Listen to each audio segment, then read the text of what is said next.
Honra Pirata, de Helena Grilo Miranda. Capítulo 1. O Príncipe e o Mendigo, de Mark Twain. Melhor um pai psicopata do que pai nenhum. Marina tentava se convencer disso enquanto ele jantava mais uma droga em seu braço. A raiva crescia no peito e se acumulava a cada experiência. Aos 13 anos, ela sabia que não era diferente dos ratos de laboratório. Era só mais uma cobaia.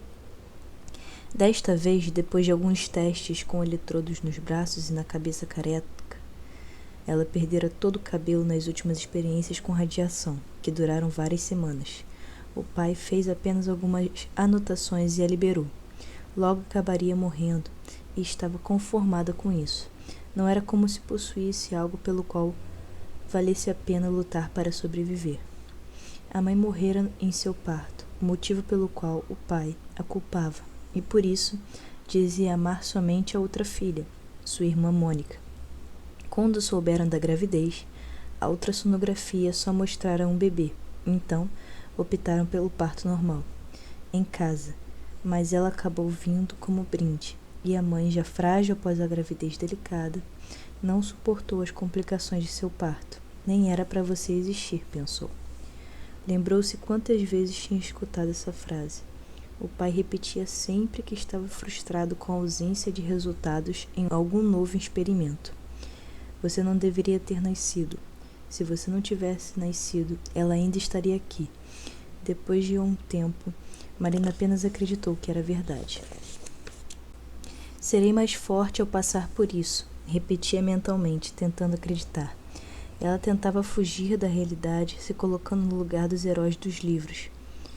Se sua história de origem era tão ruim assim, pensava que no futuro haveria de ser cheio de conquistas e aventuras. Afinal, todos os heróis possuem um passado trágico. Mesmo já tendo desistido de fugir, alguém a socorreria, e ela seria como Malala ou alguma outra figura de superação, só que na versão cobaia de laboratório. Falando em laboratório, a redoma e aquele pequeno espaço de experiência quase sempre mal sucedidas eram tudo que conhecia. Ficavam praticamente no mesmo cômodo, no interior da casa. A diferença era que o laboratório era mais fechado e escuro, enquanto a redoma tinha uma luz forte, e teto e paredes eram de vidro, permitindo ver os cômodos ao redor. Jogou-se na cama dura desconfortável depois de ser empurrada para dentro pelo seu pai. Ao menos podia ver o céu, através do teto transparente do seu cubículo, e percebeu que o dia estava em sua metade. Queria saber como era a cidade, se havia prédios em volta ou muitas casas. Como nunca saía daquele cômodo, preferia imaginar uma vila pacata e aconchegante, repleto de famílias felizes, ou pelo menos não tão disfuncionais quanto a dela. Então olhou para o canto e viu os halteres. Não queria fazer exercícios, mas sabia que os músculos atrofiariam se não o fizesse. Se a redoma fosse uma bolha, eu poderia levá-la para o mar. Ela ansiava com todas as forças poder ver uma praia, qualquer que fosse, ou viver em um navio e ser como o marinheiro dos livros que lia, ter conquistas épicas e tesouros infinitos. Adorava livros de ficção, apesar de só conseguir lê-los às escondidas. Se pudesse, escolheria viver em um deles. Sonhava com magia, monstros, aventuras e batalhas, mas especialmente com um mundo no qual pudesse ser livre para conhecer todos os lugares. Contudo, não eram só os livros que a influenciavam. A televisão também. Lembrava como se fosse ontem um dia em que a recebera, quando tinha 10 anos. "Me tire daqui!" Socava o vidro com toda a força, quebrando os próprios dedos no processo. O pai viera em seu socorro, abrindo a porta rapidamente e engessando sua mão. Apesar da preocupação aparente, Marina sabia que ele só queria que o corpo dela estivesse intacto para as experiências. Porém, para alguém naquela idade, era somente nítida a forma de cuidado e carinho, mesmo que doentio. Esquecera-se de o porquê havia perdido as estribeiras e, paralisada, o observava limpar e cuidar de sua mão, já um tanto inchada. "Vou colocar uma televisão aqui", ele resmungara depois de terminar de engessar a mão machucada, levantando-se para sair da redoma. Será mais fácil lidar com você alienada do que surtada. Mesmo com a rede aberta, ela conseguira se distrair com facilidade. Entretanto, a estratégia do pai saíra pela culatra, porque, ao ver o que perdia do lado de fora, só a fizera ter mais vontade de sair do local. Desta vez, tentaria alcançar um êxito sem escândalos. Assim como todas as protagonistas de livros fantásticos, precisava de uma companheira. Ela necessitava de uma aliada. Por sorte, a irmã era afetuosa e esgueirava-se no meio da noite para vê-la. No início fora por curiosidade, mas depois de conversas que correram pela madrugada, a amizade entre elas ficou forte. O laço de irmandade que as unia era suficiente para que Mônica se arriscasse indo visitá-la, mas não para fazê-la enfrentar o pai. Ela teria de encontrar uma forma de ajudar a irmã a fugir sem confrontá-lo. Pesquisei como te tirar daqui, como quebrar o vidro ou arrombar a entrada, suspirou, mas não encontrei nada útil. Ligaria para a polícia, mas, da última vez que tentei, o papai nos bateu e ninguém veio ajudar, porque pensaram que era um trote. É realmente difícil acreditar que um pai mantenha a filha como cobaia, finalizou pensativo. Não fomos nós que apanhamos. Você levou um cascudo enquanto eu fui espancada. Quem sabe você até deseja manter sua vidinha perfeita. Talvez o fato de eu estar aqui seja mais conveniente, e provavelmente ter nascido antes não te faça tão especial assim. No mesmo instante, Marina se repreendeu por pensar aquilo, mesmo não podendo dizer tais palavras, pois perderia sua única aliada. Sentia certa raiva de Mônica. Imaginou várias vezes que ela poderia ser uma espiã para o seu pai, testando-a em segredo, agindo de modo a torná-la talvez mais dócil. Por que nunca o questiona? Por que nunca se opõe a ele? Era como se estivesse num livro de Mark Twain. Mônica tinha de tudo e por isso Marina a invejava, embora preferisse ser uma mendiga a conviver com o pai de qualquer modo que fosse. A liberdade era seu maior desejo, e a irmã, por mais que não desfrutasse de uma liberdade inesgotável, mas restrita e controlada, ainda tinha mais do que ela jamais tivera. Não existia sequer a possibilidade de trocarem de lugar, nem por um dia, dada a diferença física. Ao contrário da sua atual careca, Mônica possuía longos fios vermelhos e cacheados, mesmo quando ainda possuía cabelos. Os seus nunca foram tão sedosos quanto os da irmã, que também era um pouco mais alta, devido à alimentação e rotina comuns. Eu te trouxe comida de verdade. Mônica tirou o embrulho de alumínio e revelou 2 fatias de pizza. Marina devorou a comida. Era um alívio depois de outro dia de dieta rigorosa forçada pelo pai. Sua alimentação era importante para as experiências. Consumir nutrientes e calorias predefinidas o ajudava a tentar prever os resultados que o corpo dela apresentaria. Mônica era um pouco mais ingênua que sua irmã, mesmo tendo acesso à rua, a amigos e à escola. Era algo natural da personalidade dela. Mesmo com medo do pai, confiava nele de forma instintiva e não costumava se rebelar, nunca. A primogênita sabia que o que acontecia com a irmã era terrível, mas preferia ajudá-la oferecendo companhia, afeto e certo alívio, com conversas e livros, a buscar um conflito com o pai, pois sabia que não teriam como sobreviver sem ele. Já tinha perdido a mãe. Não queria se privar ainda mais da companhia da irmã. Só conseguia pensar em como tirá-la daí. Queria ser a heroína de Marina. Queria que ela tivesse pais que amassem igualmente, como deveria ser. Quer terminar mal o começo do Lemony Snicket? Quero sim, Marina exclamou, aflita pela ânsia de ter algo para ler. Os livros eram uma fuga mais interessante do que a televisão, como se cada personagem se tornasse seu amigo. Nos dias em que o pai não a requisitava para testar os experimentos, ela ficava sozinha, ansiando poder reencontrar a fantasia. O pai a havia ensinado a ler, mas não permitia romances ou livros de ficção, pois dizia que era um desperdício. Mônica atravessou o laboratório engatinhando, retirou o livro debaixo da blusa grossa e passou pela entrada de comida. Era a rotina delas. Sempre trazia algum livro da biblioteca da escola para a irmã ler de madrugada, longe dos olhos vigilantes de seu progenitor. Ela esperou sentada ao lado da redoma para levar o livro de volta antes de seu pai acordar.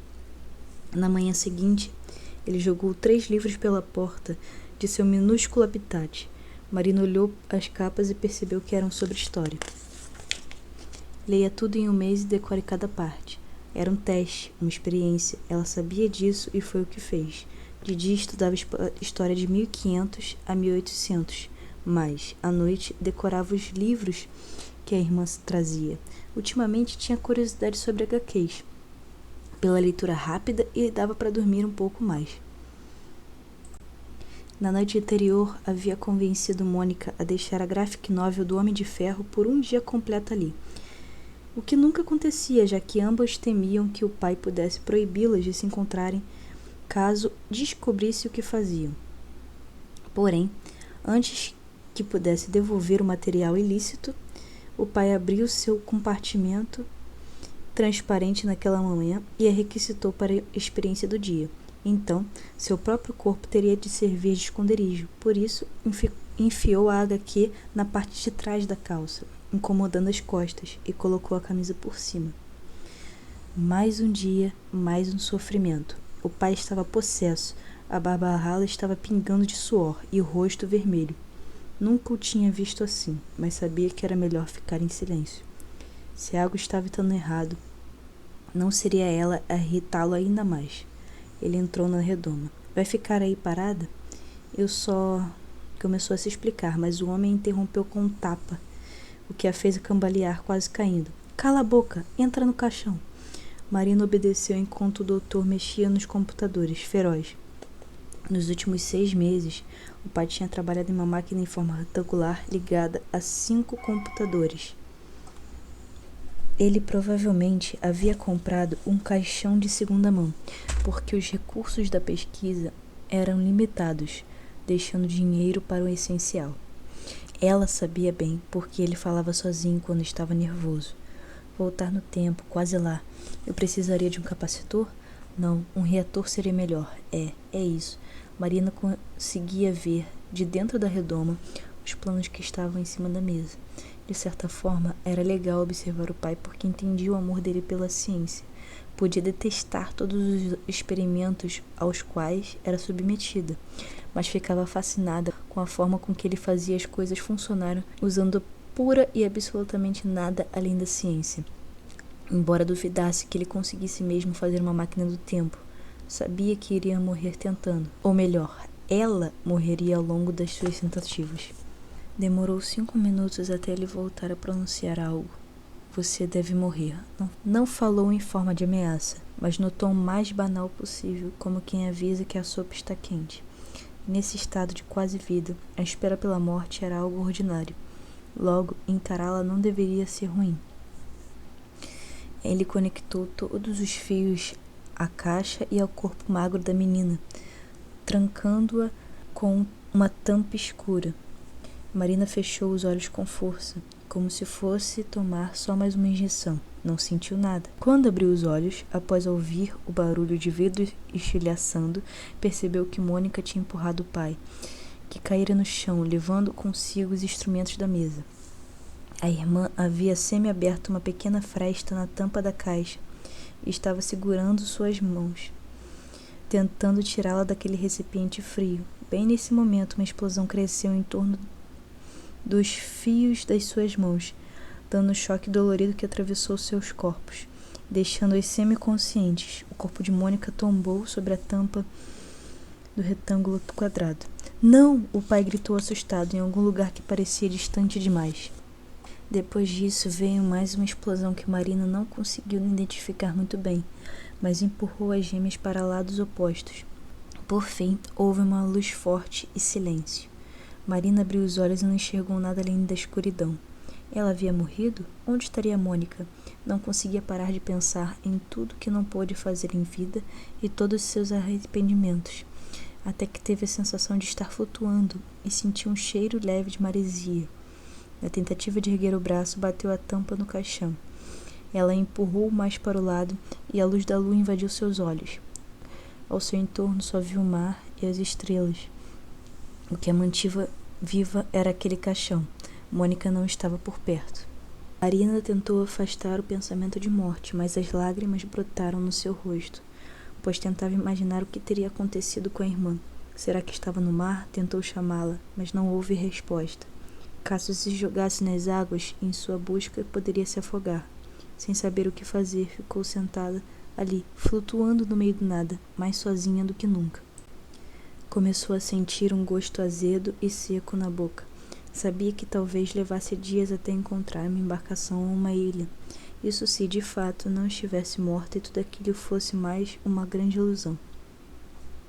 Colocou a mão do lado de fora e encostou os dedos na água. Era tão fria e bonita, mas se sentia culpada por sentir qualquer alívio ou fascínio, pois realizara o sonho de ver o mar, mas a irmã não estava mais ao seu lado. Quando amanheceu, achou melhor fechar a tampa para evitar o sol forte. Marina tinha certeza que não morreria de fome.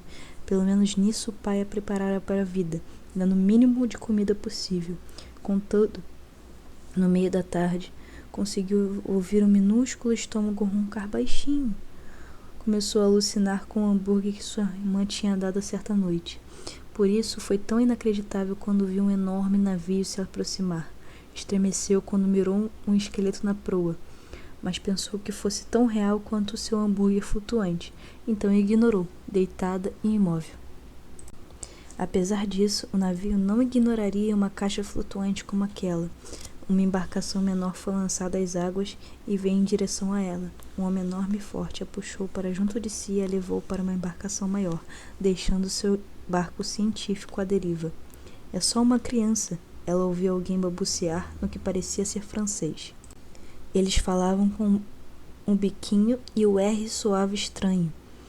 Ainda meio tonta por causa do calor e da leve desidratação, olhou para cima, acreditando ser mais uma miragem. O navio tinha mais cordas que uma teia de aranha. As velas eram enormes e vermelhas, e haviam vários homens sem dentes, sujos e mal encarados. Tudo isso a fazia ter certeza de que estava em um navio pirata, o que era absurdo, a não ser que viajasse no tempo, pensou, no meio do que julgava cada vez mais ser uma alucinação após morte. Marina finalmente entendeu onde estava quando viu a bandeira preta sacudindo na vela mais alta. Um esqueleto com chifres ostentava seu arpão em direção a um coração sangrento e na outra mão uma ampulheta. Aquele era o pior lugar que poderia estar. O vingança da rainha Ana. Percebeu então que aquele era o navio do Barba Negra.